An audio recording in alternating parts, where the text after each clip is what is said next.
මේ heart FM හිතට පරක් තියන අයට නිහඬවම ආගෙන ඉන්න තැනක්. සමහර අය අපි ජීවිතවලට එන්නේ එකට ජීවත් වෙන්න නොවේ. ඔව්, අද එහෙම තනි වුණු හිතක කතාවක් කරන් තමයි අපි ඔබ හමුවට එන්නේ. අපි ඇයි මම එයාට කැම්පස් යන කාලේ ඉඳන් අවුරුදු 4ක් එක දිගට ආදරය කළා. එයා මගේ හොඳම යාළුවා විදියට හැමදාම මාත් එක්ක දුක සතුට මේ සියල්ල එකසේ බෙදාගත්තා.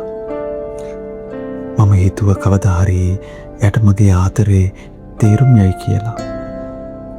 ඒ සතියකට කලින් එයා මට කෝල් කරලා කිව්වා එයාගේ ගෙදරින් වෙන යෝජනාවකට කැමති වුණා කියලා.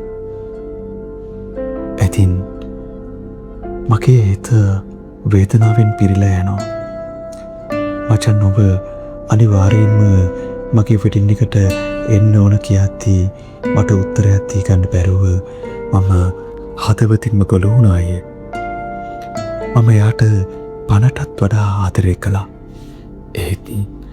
ඒක එයාට කියන්න මම පරක් වුණා වැටිද. මට මේ වේදනාව දරා ගන්න බැහැ. ඔකාවින්ද ඔයා පරක් වුණා නෙවෙයි. සමහර වෙලාවට අපිට හිමි නැති දෙයක් වෙනුවෙන් කොච්චර බලන්න හිටියත් කාලය අපිට අයිති වෙන්නේ නැහැ. ඔයාගේ ආදරේ පිරිසුදුයි. ඒ නිසායි ඔයා එයාගේ සතුට වෙනුවෙන් නේන උනේ. මතක තියාගන්න කාවින්ද අතහරින්න සිද්ධ වෙන එක පැරදීමක් නෙවෙයි. ඒක ඔයාගේ ආදරේ තියෙන පරිත්‍යාගශීලී බව. එයාට සුබ පතලා එතනින් එහාට ඔයාගේ ජීවිතේ හදාගන්න. කවදා හරි ඔයාගේ මේ කැපකිරීම තේරුම් ගන්න, ඔයාගේ අතින් අල්ල ගන්න නිවැරදි කෙනා ඔයාගේ ජීවිතේට ඒවි. ඔයාලගේ හිතේ කාටවත්ම රිදුමක් එකතු කරන තැනක් තියෙන්න පුළුවන්.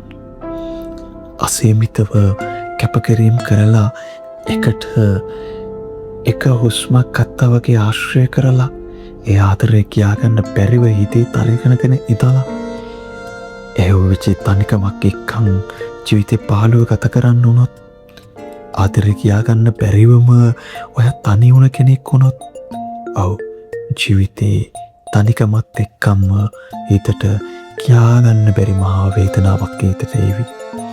ඒ කොහොම වුණත් ආදරේ කියන්නේ තවත් කෙනෙක් ජීවත් කරවන දෙයක්.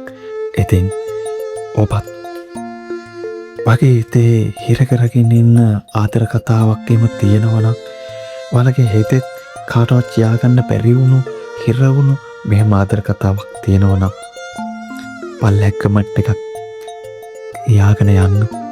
එහෙම නැතිනම් අපේ WhatsApp එකට ඔබේ ආදරණීය පණිවිඩය ලියලා එවන්න. මම හාට් FM තුලින් සුධිරටි